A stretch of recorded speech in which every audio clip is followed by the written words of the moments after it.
महाबोधि महाविहार बौद्ध भिक्षुओं का अनशन कोई नया नहीं है।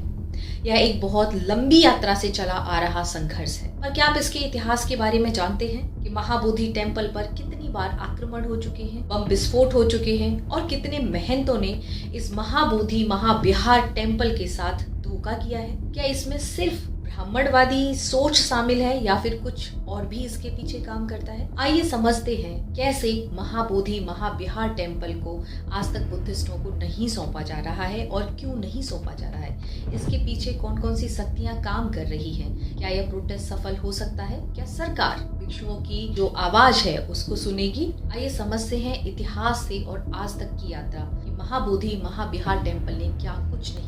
ये जो हमारा टेम्पल है तो बताइए कि इसमें हिंदू की क्या जरूरत है? बौद्ध के मंदिर में हिंदू की क्या जरूरत है? पुरस्कार विजेता रविंद्रनाथ टैगोर और राहुल सांकृत्यायन ने महाबोधि महाविहार मंदिर के लिए ऐसा क्यों कहा था? मुझे विश्वास है कि अपने आदर्शों के प्रति सच्चे सभी हिंदू यह स्वीकार करेंगे कि जिस स्थान पर बुद्ध को ज्ञान प्राप्त हुआ था उस स्थान पर बने मंदिर उसे प्रतिद्वंदी संप्रदाय के नियंत्रण में रहने देना असहनीय अन्याय है। जिसे बौद्ध धर्म की पूजा का ज्ञान नहीं, उसका गहन ज्ञान नहीं हो सकता, वो उसका सम्मान भी नहीं कर सकता। हमें बौद्ध विरासत बौद्ध भिक्षुओं को सौंपनी चाहिए। आर्कियोलॉजिकल सर्वे ऑफ इंडिया की साइट पर ऐसा मेंशन क्यों है कि मंदिर लगभग 4.8 हेक्टेयर में फैला है। पवित्र बोधि वृक्ष मंदिर के पश्चिम में स्थित है, लेकिन क्यों? बोध गया बुद्धिस्ट टेम्पल का महंत आज भी एक जमींदार ब्राह्मण है, जबकि बोध गया तो बुद्धिस्टों की विरासत है। आइए विस्तार से समझते हैं कि क्या कहती है आर्कियोलॉजिकल सर्वे ऑफ इंडिया की साइट महाबोधि महाविहार बुद्धिस्ट टेम्पल के इतिहास के बारे में। क्या महाविहार भी इतिहास के पन्नों में कभी हिंदू मंदिर था या बुद्धिस्ट मंदिर? क्यों हिंदू ब्राह्मण महाबोधि टेम्पल से कब्जा छोड़ने के लिए आज तक तैयार नहीं है? 260 बीसी सम्राट अशोक ने बोध गया का दौरा किया और बोधि वृक्ष के पास एक छोटा सा मंदिर बनवाया था। पहली दूसरी शताब्दी में एक शिलालेख में उल्लेख है कि अशोक के मंदिर के स्थान पर एक नया मंदिर बनवाया गया था। 404 और 405 ईस्वी में फायान सबसे पहले मुख्य मंदिर और बोधि वृक्ष का वर्णन करते हैं। चीनी यात्री हेनसांग 637 ईस्वी में बोधि वृक्ष के चारों ओर उपस्थित एक दीवार का उल्लेख करते हैं, जिसकी भीतर लगभग 160 फीट लंबा महाबोधि मंदिर और एक बड़ा अभ्यारण्य था। 13वीं शताब्दी में दिल्ली सल्तनत द्वारा इस क्षेत्र की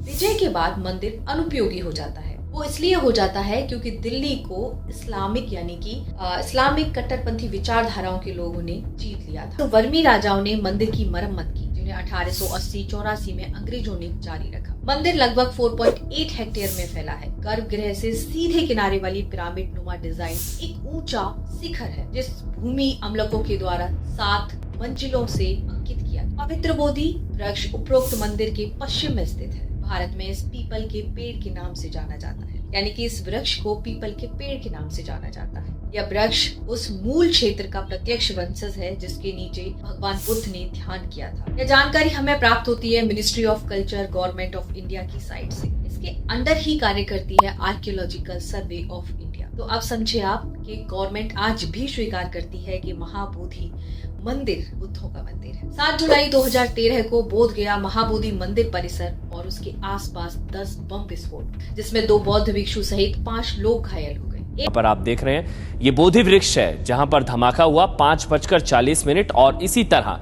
1.5 से 2 मिनट के अंतराल में 5:00 एनआईए की जांच में 5 आरोपियों को गिरफ्तार भी किया गया और आजीवन कारावास की सजा सुनाई गई। लेकिन ऐसा नहीं है कि यह आखिरी हमला था। महीनेभर चलने वाले काल चक्र प्रार्थना के दौरान 19 जनवरी 2018 को महाबोधि मंदिर में आईईडी बम विस्फोट दोबारा किया गया। उस वक्त दलाई लामा महाबोधि महाविहार मंदिर में ही रुके हुए थे, यानी कि मंदिर पर 2 बार आतंकी हमले हो चुके हैं। सवाल उठता है, क्या महाबोधि मंदिर की सुरक्षा में चूक की जा रही थी? जून 2010 में अमेरिका में एनआईए 2008 में मुंबई हमलों के बारे में पूछताछ करने पर एनआईए के डेविड हेडली दावा करते हैं कि लश्कर-ए-तैयबा ने महाबोधि मंदिर पर एक वीडियो तैयार किया है जहां विस्फोट करने की योजना बनाई जा रही है। दूसरी चेतावनी 2012 के पुणे बम विस्फोट के लिए जिम्मेदार आईएम ने अक्टूबर में महाबोधि मंदिर पर हमला करने की योजना का खुलासा किया। इंटेलिजेंस ब्यूरो आईबी कई चुनौतियां जारी की। 2012-2013 में बिहार पुलिस को आईबी ने सतर्क किया। अखिल भारतीय भिक्षु संघ की कोषाध्यक्ष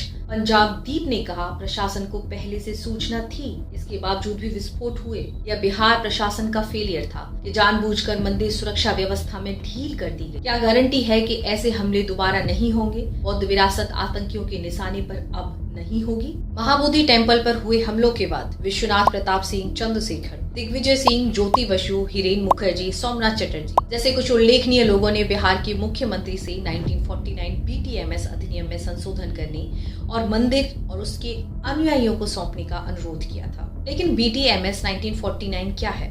BTMS बोध गया टेम्पल मैनेजमेंट कमेटी 28 मई 1953 BTMS प्रबंधन समिति ने मंदिर का कार्यभार संभाला। इस समिति में 9 सदस्य हैं, 4 बौद्ध, 4 हिंदू और 1 जिला मजिस्ट्रेट, जिनका कार्यकाल 3 साल का होता है। हर 3-4 महीने में मंदिर समिति की बैठक होती है, जो बिहार सरकार के गृह सचिव के द्वारा प्रस्तुत की जाती है, जिसमें जिला मजिस्ट्रेट की भूमिका अहम होती है। 1949 से 2013 के बीच 38 अधिकारियों ने जिला मजिस्ट्रेट के रूप में कार्यभार संभाला था। उनमें से केवल 5 गैर हिंदू थे, 2 मुस्लिम जो एक महीने के लिए नियुक्त हुए थे। यह दर्शाता है कि मंदिर प्रबंधन समिति में हिंदू मजिस्ट्रेट की भूमिका कितनी अहम है। अब बात करते हैं ज्ञान जगत के बारे में, जो महाबोधि महाविहार मंदिर की महंत थे। टाइम्स ऑफ इंडिया की रिपोर्ट के अनुसार ज्ञान जगत लंबे समय तक महाबोधि महाविहार मंदिर के पुजारी थे। 1992 में ज्ञानचंद रहस्यमय तरीके से बोध गया छोड़कर चले गए। ज्ञान जगत की बोध गया छोड़ने के बाद ज्ञान जगत और विश्व हिंदू परिषद के बीच संबंधों का खुलासा हुआ। ज्ञान जगत के पुजारी रहते हुए कोई नहीं जानता था कि ज्ञान जगत विश्व हिंदू परिषद से जुड़े हुए हैं और इसी वक्त विश्व हिंदू परिषद ने बोध गया में जमीन कब्जाई थी। ज्ञान जगत के बाद विश्व हिंदू परिषद को एक ऐसा पुजारी नियुक्त करना था जो विश्वसनीय हो, ज्ञान जगत की तरह। विश्व हिंदू परिषद की विदेश शाखा के अध्यक्ष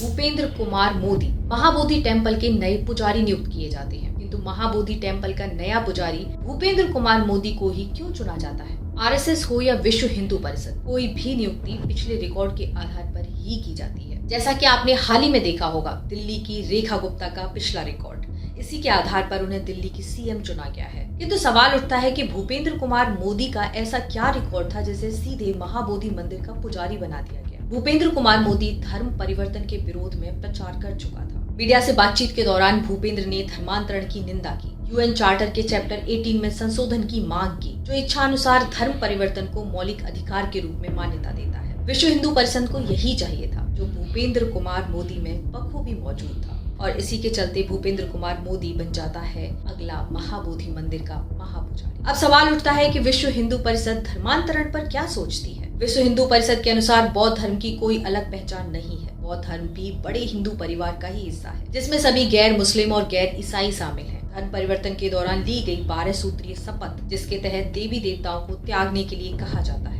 जिनकी पहले वो पूजा करते थे। विश्व हिंदू परिषद के लिए यह घोर समस्या का कारण बनी हुई है। विश्व हिंदू परिषद नहीं चाहता कि बौद्ध धर्म का विस्तार हो, लोग बौद्ध धर्म में परिवर्तन करें। तो अब आप बेहतर तरीके से समझ गए होंगे कि भूपेंद्र कुमार मोदी को महाबोधि महाविहार मंदिर का महंत क्यों चुना जाता है। यहाँ एक बात जो अब तक साफ हो चुकी है कि महाबोधि मंदिर सिर्फ ब्राह्मणों की ही नहीं, विश्व हिंदू परिषद और RSS के कब्जे में भी है। बोधि महाविहार टेम्पल में किसी भी महंत की नियुक्ति बिना RSS और विश्व हिंदू परिषद की स्टाम्प के बिना नहीं हो सकती। बुद्धिस्ट प्रोटेस्ट अभी हो रही है। इतिहास में इन प्रोटेस्ट की सूची काफी लंबी है, लेकिन हम बात कर रहे हैं फिलहाल हो रहे बुद्धिस्ट प्रोटेस्ट की। बिहार सरकार हो या सेंट्रल गवर्नमेंट इन प्रोटेस्ट का संज्ञान लेने के लिए तैयार क्यों नहीं है? पिछले कुछ सालों से आपने देखा होगा कि भारत में लगभग प्रत्येक क्षेत्र में प्रोटेस्ट हो रही है। फार्मर प्रोटेस्ट 4 सालों से चल रही है। फार्म बिल वापस जरूर ले लिए गए, किंतु जो वादे किए गए थे, जो किसानों से वादे किए गए थे, वो वादे आज तक पूरे नहीं किए गए। किसानों ने दोबारा प्रोटेस्ट किए, लेकिन लाठीचार्ज कर दी गई और आज भी किसान सिंधु बॉर्डर पर पड़े हुए हैं। BPSC student, Delhi protest, MP student protest, no vacancy, paper leak, आए दिन प्रोटेस्ट होते रहते हैं। टीचर हो या डॉक्टर या वर्कर, सभी प्रोटेस्ट कर रहे हैं इस देश में, लेकिन सरकार किसी भी प्रोटेस्ट का कोई संज्ञान लेने के लिए तैयार नहीं है।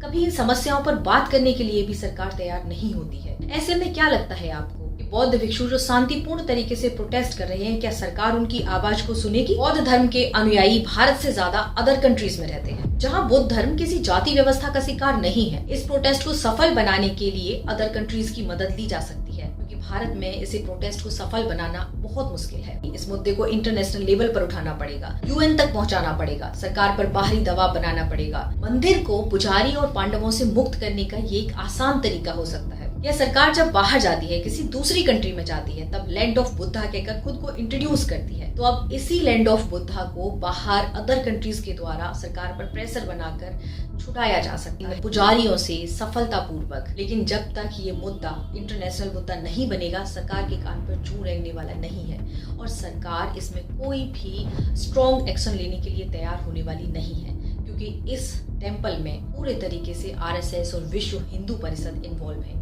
जो लगातार पुजारियों महंतों की अपॉइंटमेंट करते हैं यहाँ पे और उसका फायदा उठाते हैं। महाबोधि महाविहार में जो चढ़ावा आता है, जो लोग दान करते हैं, वह एक बहुत बड़ा अमाउंट होता है, जिससे महंतों को, पुजारियों को काफ़ी फायदा पहुंचता है। बल्कि जो मूर्तियां थी बुद्धों की, उन मूर्तियों को भी चुरा लिया जाता है, इनकी तस्करी की जाती है। तो एक बहुत बड़ा सरगना इस टेम्पल में काम करता है, जो भारत की सरकार तो बिल्कुल भी सुनने वाली नहीं है। हमें इंटरनेशनल मदद लेनी ही पड़ेगी। आपको हमारे विचार कैसे लगे, आप हमें कमेंट बॉक्स में अपने विचार साझा जरूर करें। वीडियो को ज़्यादा से ज़्यादा लाइक, शेयर, सब्सक्राइब करें ताकि यह वीडियो हर घर तक पहुंच सके और सबको पता हो महाबोधि टेम्पल का इतिहास क्या है।